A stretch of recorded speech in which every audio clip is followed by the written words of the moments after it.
back to another episode of Witticism. I'm Nolan. And I'm Jake, bringing you the news that matters most around the globe. In 8 states across the country, video games are now a varsity high school sport. This new sport is giving high school students an idea of what a career in playing video games may be like, properly preparing them for weeks with no showers, a diet of Mountain Dew and tasty cakes, and constantly hitting on girls, then trash-talking them when they don't respond. Poachers are the worst kind of people, but sometimes karma does its job and the poachers become the prey. Recently, some poachers found out the hard way when one of the men got killed by a wild elephant, then eaten by lions. His friends were quoted saying, "That's some Steve Irwin shit." Swipe right to catch these hands. A new app called Rumbler allows you to match with people to fight with them. It's simple. Once you match, the only rules are to smack talk, set a time, turn on your location, and start swinging. The University of Kansas is now going to offer an angry white male studies class in the upcoming fall semester. Nothing says oppression exists than offering a class on angry white males. A few years ago, an Ohio man married his kidney donor, only for that kidney to fail too. They got divorced shortly after the man said, "Come on, I know you have another one." Spot, formerly known as Tom Peters, has chosen to live his life as a dog. He wears a bodysuit, collar, and walks around on all fours. He's even designed his own bark, and yet he couldn't come up with a more creative name than Spot. Children left scared and crying after a horror movie was played before the premiere of the new Peppa Pig movie, Peppa Pig Festival of Fun. Nothing sets children up for a lifetime of nightmares and therapy than watching a horror movie at the young, ripe age of 6. Guess these kids will never learn how to whistle. 58-year-old Adam Gonzalez, a man from Texas, has accidentally drowned while mowing his lawn. Turns out the mower blade wasn't a propeller and the lawnmower, in fact, could not float. This just in, here's Mary with breaking news. Hi, I'm Mary. You may have seen me on here as a world news correspondent, but today I'm here to offer you a brutally honest review of a recent change that's impacted the nation, or at least lovers of candy bars. So yeah, the nation. Nestle, the company that owns Butterfinger, recently sold the staple candy bar to Ferrero Rocher. You know, the company that makes those nut-covered chocolate balls. They cover that pretentious gold foil like the fancy schmancies they are. And what did Ferrari Roche do now that they've gotten their fingers on the Butterfinger? Change the recipe, of course, at the request of absolutely no one. And here it is, the new and improved Butterfinger in its new packaging. I've got two here. This is the old one from Nestle. This is the new one from Forever Whatever. Now, Fluffy Ruffles insists that the recipe isn't that different. They just eliminated some of the fats and oils and gave the bar a richer chocolate coating and jam-packed it with more peanut flavor than ever. They launched the new bar with the campaign, "Nobody better lay a finger on my better Butterfinger," which is kind of a paradoxical statement if you think about it, because they put their hands all over it. So I gave the bar a try, and it's not good. It's not the worst thing I've ever eaten, but compared to the original, it's just meh. And normally when I eat Butterfingers, I don't think meh. Okay, so first of all, when I opened it and took my first bite, the entire bar just disintegrated all over me. It somehow managed to be messier than the original, which is a feat in itself. Because look, the old one's even broken already, but this one, it's like stiff as a board, but as soon as you, like, I don't know how to explain, it's just somehow more messy.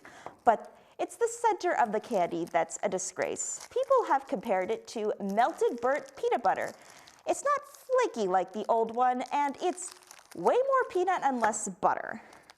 If you see, like, I don't even know, it's just, this is definitely more flaky, and this is like compacted into itself. It's like they sucked all of the air and joy out of it.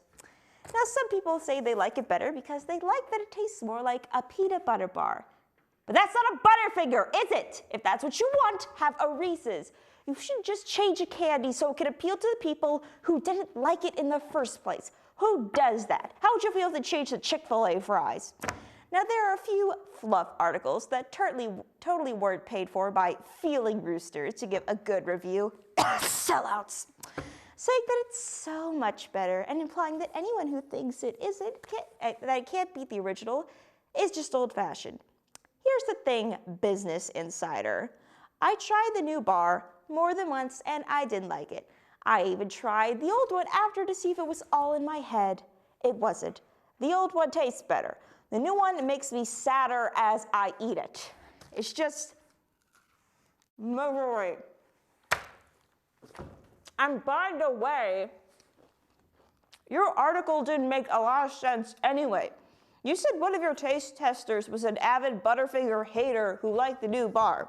Yeah, of course he liked it because it didn't taste like the old one. That's not better, that's just different. Look, when I first heard of Butterfingers, I thought it was just peanut butter in a chocolate bar, and I didn't understand the hype. Then when I was like 8, I tried it and I couldn't believe what I'd been missing. Look, people don't like it because it tastes like peanut butter. They like it because it's buttery and flaky and has its own thing going. And if it ain't broke, you shouldn't fix it. And if you like it because it tastes like more peanut than, I don't know, a candy bar, then you should have like Nature Valley. I love Butterfingers as an indulgence. I don't eat them every day. I enjoy them once in a while because it's a candy bar. I don't need a candy bar to be healthier. That defeats the whole point of eating it. I'm not eating it for the health. I'm eating it because of the taste. Thank you, Mary, for that thrilling story. Since the dawn of time, men have used their gift of life to make a deposit into a cup for a measly few dollars. Now, one man may have the golden sperm, as he is the father of over 30 known children. This was discovered after Shauna Harrison did the 23andMe testing and found her 29 siblings, all sharing the same sexual fascination for plastic Tupperware. You ever feel that sharp pain in your side and be like, oof, that's my spleen about to burst? Well, this woman thought the same until she found it was actually her heart. That's right, her heart was where her spleen was supposed to be. Her kidneys were by her boobs, and her lungs were, well, you get the picture. The doctors described her as a puzzle we tried to fix, but don't have the patience for. Showing up to work drunk is never a good decision, especially if you're a police officer. It gets even worse if you're drunk at a training session for using breathalyzers. And the last thing you should ever do in that case is volunteer as an example. Some officers completely disregarded that logical thought process, however, and had to drive home following the incident, resulting in their very own DUIs. Last week, a baseball field in Connecticut was set on fire with hopes it would actually dry it out. After a long night of rain, videos show 24 gallons of gasoline being poured on the field before setting it on fire. Somebody better call the Collins because this baseball game is going to be hot. Everybody knows that a dog's mouth is cleaner than a human's, but now studies are showing that a dog's fur contains less germs than a man's beard. What's next? Are dogs actually smarter than humans and choose to be subservient? The world may never know. Trump is now awarding one of America's least favorite golf players, Tiger Woods, with the Presidential Medal of Freedom. Because nothing says freedom like your 2-year anniversary of getting out of jail. Bitcoin is one of the most popular monetary alternatives and are now hosting a treasure hunt for 1 million Bitcoins. Could you imagine what you could do with 1 million Bitcoins? That's at least 2 subway footlongs. A Cornish man is tired of being lonely and has taken drastic measures to find a mate. Locals found the Cornish man performing a sex dance with his pheasant in hopes of attracting a mate. While it might have worked in his hometown, the street folk of Tennessee did not enjoy it. And that's all the time we have tonight. I'm Jake. And I'm Nolan. You stay beautiful, Indiana. Welcome back to Witticism's Word of the Day, your primary source for today's most important words. Today's word of the day is essay, noun. 4 to 6 pages of complete bull. Thanks for tuning in.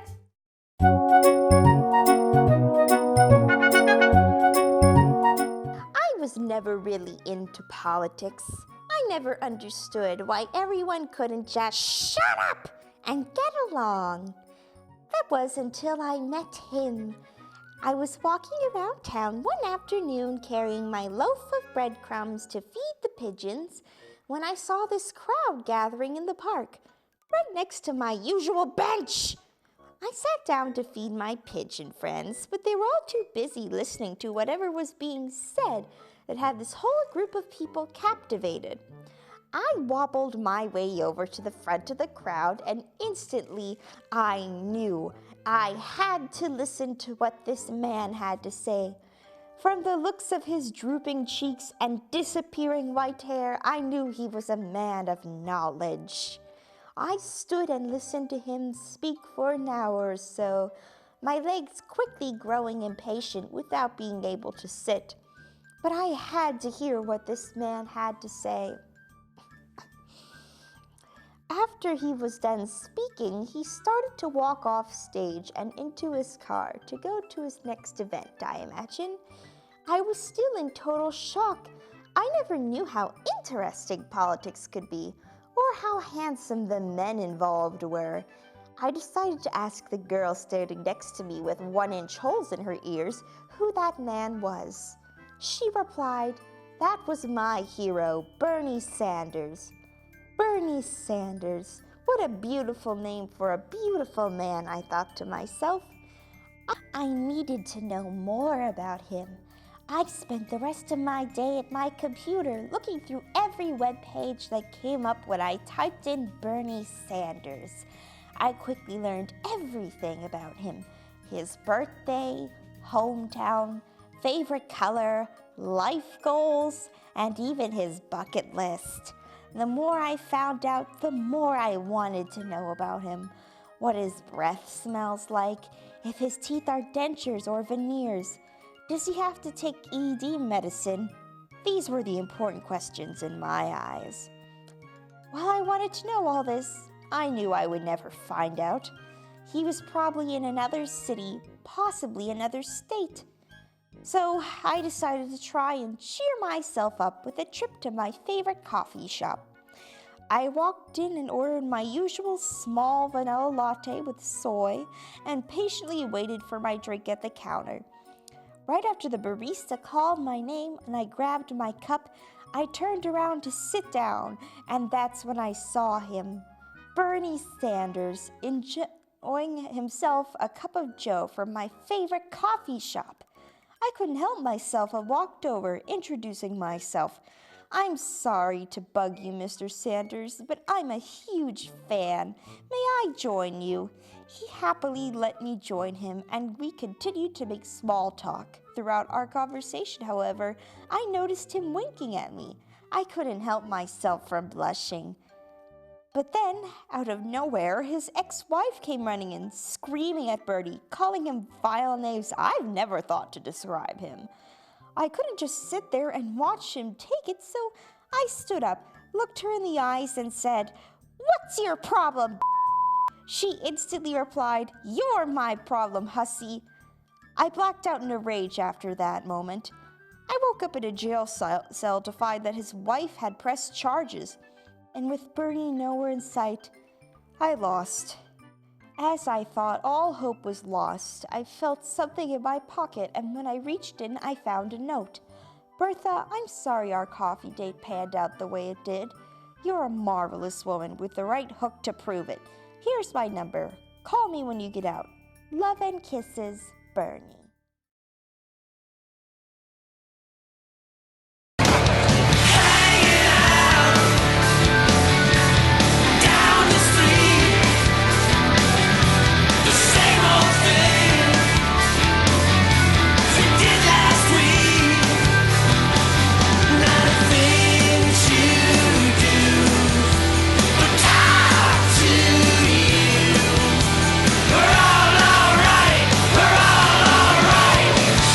You stay beautiful, Indiana! Wow!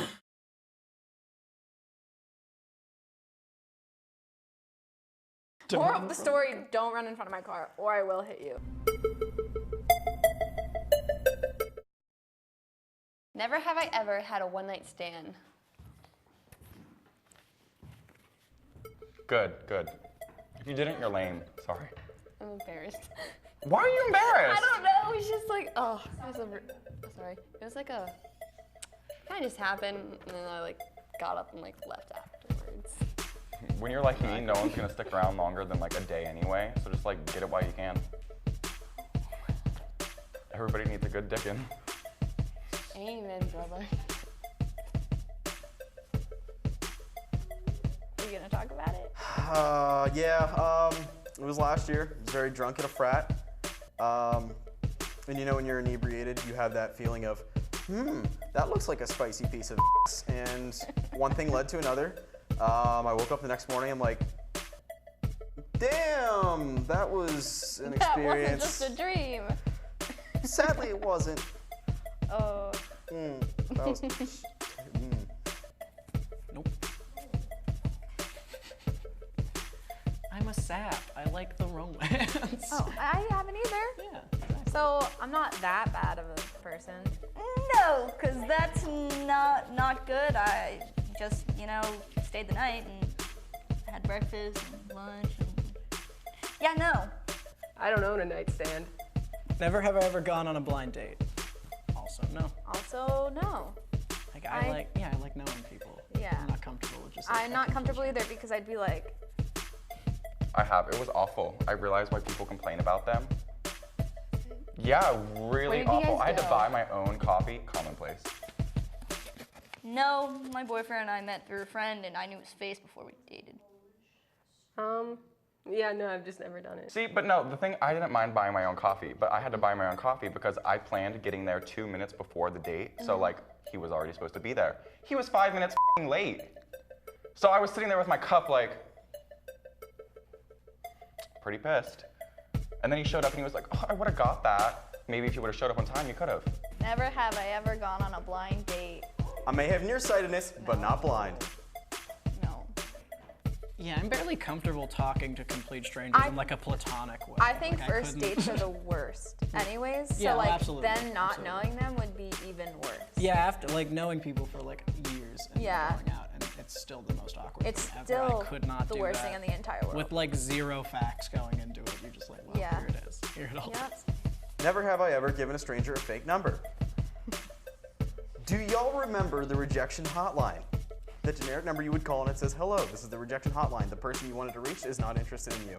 I did that to one person because I thought it was funny. Not because I didn't like them, but it was in my juvenile years in 5th grade, and I'm like, hardy hard, this ought to be funny. And we went back to school the next week and they were not so happy about it. No. Me either. Too nice. I'm too nice I've too. wanted to a couple But times. although I probably ignored the person though. Mine was, I was at my first job and this guy wouldn't stop hitting on me and he asked for my number and I was like, dude, I don't know what my phone number is. And he literally made me go into my contacts and find myself. So then I changed one number and he was like, gotta make sure all 10 digits are there. And then he was like, next day he was like, I texted you didn't text me back. I'm like, oh, sorry. You have? Yeah. Someone's asked for your number in public. Yeah, and I gave him a fake number because I was ice skating back when ice skating was cool, and like this dude came up to me, he's like, "Hey, can I get your number?" I'm like, "Yeah." So I just threw out some random digits, and then I am so pissed. Maybe someone's like smiled at me in person. That is it. No. Okay, so I've never given a person a fake number, but one time when I was a freshman, like the second day that I was here, I was on the bus and then this kid sat next to me and he started talking to me and then he asked for my number and for some reason I gave it to him and then later my friend was like, did you know he was flirting with you? And I was like, no. And then he texted me like immediately after I gave him my number, which is always a bad sign. And then I pretended that it was a fake number because I was scared.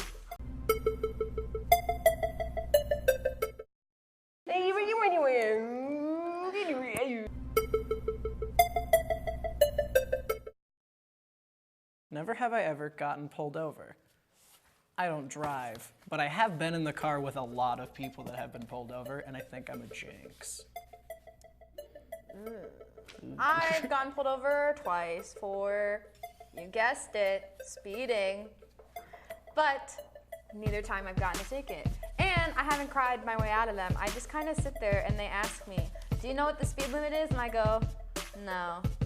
And they're like, do you live around here? I'm like, yeah. They were like, do you know how fast you're going? I was like 35. And they were like, no, you're going 50. I'm like, hoo-hoo. I have. I also have. What'd you do? I was speeding one time. That's the I thing. ran a stop sign, ran in front of a cop, and apparently there was a sign that said no turn on red, and I turned on red, and the cop saw me do it. And I got out of that one because I told him I didn't see the sign. He's like, okay, I'll let you go off this one. Wait, you were at a stop sign and a red light? Not at the same time. Oh, I was like, girl, do you know how to drive? No, because I also flipped a car. I flipped a car He's too. like, Ding, ding, ding. A few years ago, I was driving through a nice little town called Naniglow, a little ways out from here. I was really hungry. I was going to Sheetz because I was helping out with their musical and I haven't eaten all day. So I hopped in my car, speeding down a road.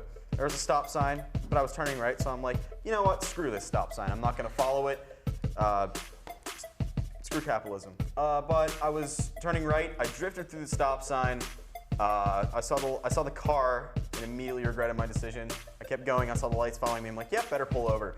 Cop gets out, comes to my window and goes, you know why I pulled you over? I'm like, wasn't wearing my seatbelt. They're like, that too, but you ran a stop sign. No, but when I got pulled over, I was still underage, and it was the first time I got pulled over, and I was still in my McDonald's uniform, and the cop was one of the regulars that comes through our drive-through, and thank God he didn't check that back seat, because there was a whole bottle of Fireball.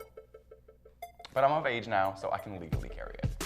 I'm so surprised I haven't gotten pulled over because I'm such a bad driver. Like, I go 80 past cops, like right in front of them, and they just have no interest in pulling me over. You betcha. You? I'm a safe driver. Come on. I'm actually, I'm really prepared for the day that it happens because I feel like I'm just gonna burst into tears and the cop is gonna be so nervous that he's gonna let me off. I didn't know. My dad was in the car. Okay, so I drove this 2005 Trailblazer, hunk of junk. She was a hunk. But one day my brother was moving wood up into somewhere, so he had it in the back of my car, and he had the tailgate open or whatever, and he slammed it shut. And the wood, you know how wood's supposed to stay stationary, when you put something in your car, it's supposed to stay stationary? No, it shot forward, went through my windshield, so my brother had to get me a whole new windshield. And whenever you get a new windshield, they apparently don't put the inspection sticker back on, they just tape it up and throw it on your dashboard. I didn't know that, and I was driving around, it was like 4th of July weekend or something like that, and I was driving around with my dad at the Pittsburgh Mills in Toronto, Pennsylvania. Bad place. And then there's a state trooper, and we saw him stare me down as I drove past. He pulled out and pulled me over right on 28, and it was terrifying. I thought I was gonna cry because my dad was in the car, and my dad is terrifying. And then we kind of said, this happened like 3 days ago, like, we're working on it, it was a holiday, and then he said, all right, I'm not gonna give you a ticket, and my dad was like, the hell you aren't! Never have I ever been fired from a job. Is there a way I can go in the middle of the road? Because I technically wasn't fired, but I was pretty much talked into resigning. Ooh. No, I have not, because, I usually quit my jobs before I can start sucking at them, so, I'm good. Yeah. I'm surprised I haven't gotten fired from mine because I do everything wrong and I lose them so much money, I know it. Sometimes if I can't find a barcode, I literally will just put it in their bag for free. Nope. I'm too awesome at my job. I did a lot of volunteer work, and I think it would be kind of if they Fired you. Yeah, we're gonna have to. I was like, I'm let you helping go. I'm helping clean this hospital, and they're like, ooh. Yeah, I've never been fired. I've always either quit. I mean, I've almost been fired because I had a screaming match with one of my bosses, but I didn't get fired, so. Never have I ever gotten fired. Oh, yeah, I did. From where? When I was 15, I worked under the table at a pizza shop, and I was not a good worker. I loved eating all the food, and because we were allowed, they literally had no limits. Like, you could eat as much as you wanted, and so I did. But they started going under, and I feel like I might have been the cause. Never have I ever had a pregnancy scare. I don't know why I'm answering, but no. Yeah. Fair enough. I I don't know what you're saying, but fair enough. I haven't. So while I haven't, I really wanted to. What? Listen, I don't care who you are, pregnancy is the coolest thing ever, and it's so unfair that someone else is gonna have to carry my child. Like, why can't I do it? Give me your uterus. Can I borrow yours? Yes. It's scary. I hate to admit it, but I have a couple times and I hate it. Oh no. I'm sorry. All the time, man, because women's bodies suck. Dude, I was in a 6-month relationship, and in that 6 months, we had 6 pregnancy scares. Not because we weren't careful, but I was just a very concerned individual.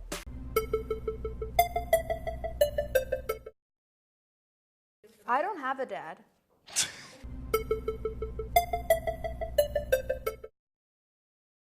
Never have I ever dined and dashed. No, I haven't. Oh, tell me, I always thought it would be fun. Scandalous. I actually did it by accident, so not as fun. Now I'm less impressed. I'm sorry. What restaurant was it at least? Steak and Shake. So we got our Fast food place. yes, good though. I'm sorry. Anyway, so we got our food and everything, and me and my friends were just talking, and we just like got up and like left, and then like we're like driving, and we're like, we didn't go up to the cashier and pay for our food, did we? And they're like, nope, and we just kept going, we didn't even turn around and pay. We're just like, well. Never, cause I'm a good student. I tip $5 student. Sorry. I've never done any of these things because I'm boring. What's that like? Hard no. It's very impolite to do that. It's always polite to pay your bills and leave. Don't I ever go dine out and to dash. eat, so I only eat at McDonald's. That's cheap, so why not pay for it? Nope, that's rude. I respect business too much. Because you know, if you dine and dash, the waitress or waiter has to pay your bill, which is just rude, out of their tip money. So don't dine and dash. Listen, kids.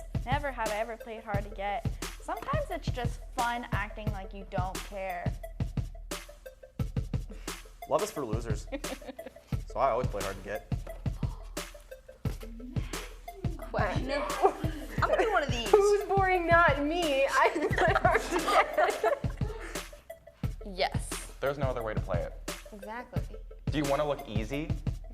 The thing is, if you play hard to get, then you can just turn to easy, and they're like, wow, I did it. So you're doing them a favor. Exactly. And you hurt your feelings less because then you don't feel easy, even though you probably are. I don't know how to be easy to get, honestly. What does that mean? Okay, so Like- somebody hits you up, and they're like, "Ayo." And you're just like, yeah. Yes. Let's go, let's go. Not like intentionally, I'm just dumb.